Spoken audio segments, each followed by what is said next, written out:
It was the year 1440 and Europe was asleep. For centuries, knowledge had been trapped, locked away in the hands of priests, monks, and scholars who copied books by hand. Each Bible, each manuscript, took months or even years to create. The ink faded, the parchment was costly, and the words of the powerful remained beyond the reach of ordinary people. But one man working quietly in the German city of Mainz was about to change everything. His name was Johannes Gutenberg. A goldsmith by trade, a dreamer by nature, Gutenberg wasn't born into power or wealth. He wasn't a priest or a scholar. But he had something far more dangerous, an idea. He believed that words, if copied faster and spread wider, could change the world. So, in a small workshop filled with wooden presses, metal molds, and the smell of oil and ink, he began his experiment.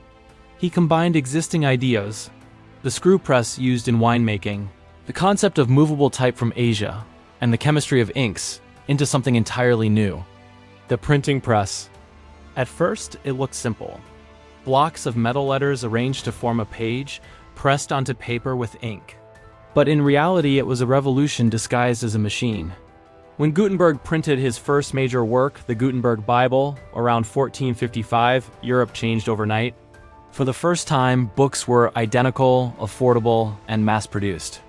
The written word was no longer chained to monastery walls. It was now racing through streets, markets, and universities. Within a few decades, printing presses spread like wildfire. From Germany to Italy, France, and England, printers became the new merchants of ideas and pamphlets became the weapons of thought. But the real explosion came a few years later, when thinkers and rebels discovered the press. Before the printing press, ideas that challenged the church or kings could be silenced easily. A few scrolls burned, a few heretics punished, and the world moved on. But now, one idea could not be killed. Because once printed, it could be copied again, and again, and again.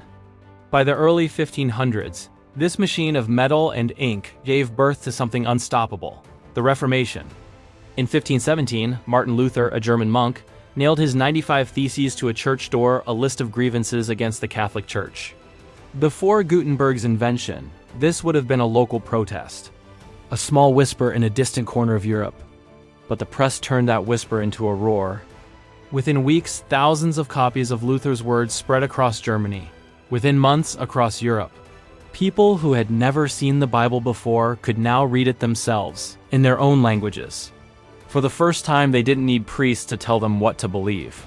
They could see the truth in black ink and white paper. The church tried to stop it. They banned books, burned presses, and executed printers. But it was too late. The ideas had already escaped, flying across borders faster than kings could stop them. The printing press had unleashed the power of the people's mind.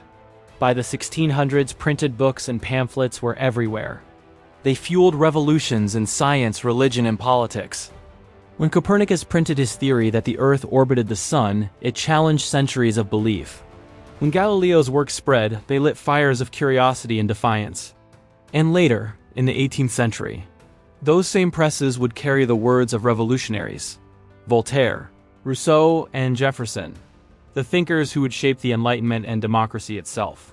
In America, pamphlets like Thomas Paine's Common Sense used the same technology Gutenberg created to ignite a war for independence.